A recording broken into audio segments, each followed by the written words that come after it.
नमस्कार। आप सभी का स्वागत है हमारी आज की इस वीडियो में। आज की इस वीडियो में हम आपको कबीर दास जी के एक ऐसे दोहे के बारे में बताने जा रहे हैं जिसमें कबीर दास जी किताबी ज्ञान से अधिक प्रेम के अर्थ को, प्रेम को ही जीवन का असली ज्ञान बता रहे हैं और असली शिक्षा जीवन का मूल मंत्र बता रहे हैं। तो चलिए सबसे पहले हम आपको उस दोहे के बारे में बताते हैं और साथ ही साथ उसके बाद उस दोहे का अर्थ, उसके पीछे की शिक्षा और साथ ही साथ उसके पीछे क्या निष्कर्ष निकलता है वो बताने की कोशिश करते हैं। तो दोहा कुछ इस प्रकार है। पोथी पढ़ी पढ़ी जग मुआ, पंडित भया न कोई, एक ही अक्षर प्रेम का, पढ़े सो पंडित होए। जी हाँ, सबसे पहले हम आपको इस दोहे का पहली पंक्ति का अर्थ बताने चाहेंगे। इस पंक्ति का जो अर्थ है वो कबीरदास जी कहना चाहते हैं, यदि किसी व्यक्ति ने बहुत सारी किताबें पढ़ी, बहुत ज्ञानी होने का दावा किया, फिर भी उसकी आत्मा या जीवन का सार समझ नहीं पाया तो उसका जीवन व्यर्थ चला गया। उसने शाब्दिक ज्ञान तो प्राप्त किया लेकिन जीवन के मूल सिद्धांत और प्रेम का सार नहीं समझ पाया। इस तरह वह विद्वान होने का तो दावा कर सकता है पर सच्चा पंडित नहीं बनता। अब हम आपको इस दोहे के दूसरी पंक्ति का अर्थ बताना चाहेंगे, जहाँ कबीरदास जी कहते हैं, यदि किसी ने सिर्फ एक ही अक्षर यानी प्रेम को पढ़ा, समझा और अपनाया तो वह सच्चा पंडित है। प्रेम ही अंततः जीवन का सही ज्ञान है, वही है असली शिक्षा, वही है जीवन का मूल मंत्र। अब हम आपको इस दोहे का समग्र अर्थ बताने जा रहे हैं।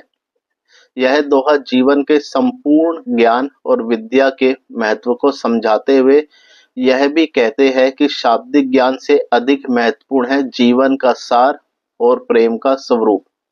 बहुत सारी किताबें पढ़ना, बहुत ज्ञानी होना अच्छा है, लेकिन यदि उसमें प्रेम और मानवीय मूल्यों की समझ नहीं है तो वह अधूरा है। असली विद्या वह है जो प्रेम, करुणा, सद्भाव और जीवन के मूल तथ्यों को समझने में मदद करती है। अब हम आपको इस दोहे के पीछे की शिक्षा के बारे में जानकारी देना चाहेंगे। ज्ञान और विद्या का सही उपयोग। कबीरदास जी कहते हैं, सिर्फ पुस्तकीय ज्ञान बल्कि किताबी ज्ञान या शाब्दिक विद्या जीवन का सार नहीं है। यह ज्ञान केवल उस समय तक ही कारगर है जब तक वह जीवन के वास्तविक मूल्यों और प्रेम के साथ जुड़ा हो। बहुत से लोग शाब्दिक ज्ञान प्राप्त कर लेते हैं लेकिन जीवन में प्रेम, करुणा और सद्भाव की कमी होती है। अंततः ज्ञान का सही उपयोग जीवन में उसकी व्यवहारिकता बहुत जरूरी है। प्रेम का महत्व। प्रेम, कबीर जी का मानना है कि जीवन का सबसे बड़ा धर्म है। प्रेम ही वह शक्ति है जो इंसान को मानवता का वास्तविक अर्थ समझाने में मदद करती है। प्रेम ही वह तत्व है जो इंसान को सच्चा विद्वान बनाता है। प्रेम की भाषा सभी भाषाओं से ऊपर है और यह आत्मा को शांति प्रदान करता है।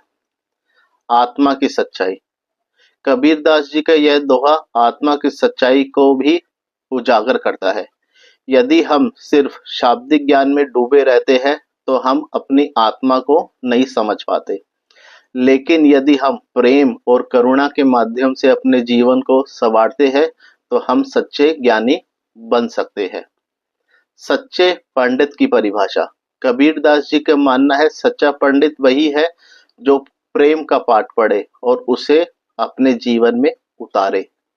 ज्ञान का अभ्यास प्रेम और मानवीय मूल्यों के साथ होना चाहिए।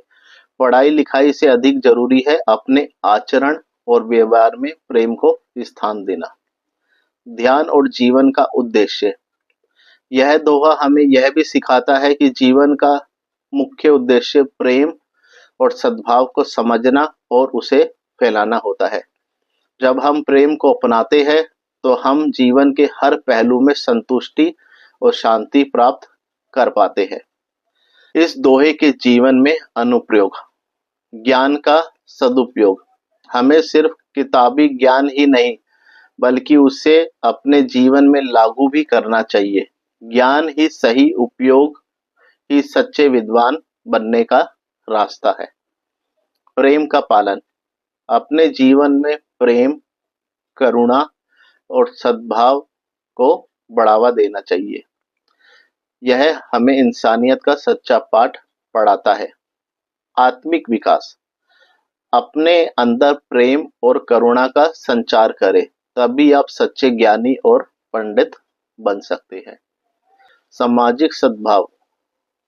इस दोहे की शिक्षाएं समाज में भी फैलानी चाहिए ताकि लोग ज्ञान और प्रेम के साथ जीवन यापन कर सके। अब हम आपको इस दोहे का निष्कर्ष बताने की कोशिश कर रहे हैं। कबीर दास जी का यह दोहा जीवन का सार है।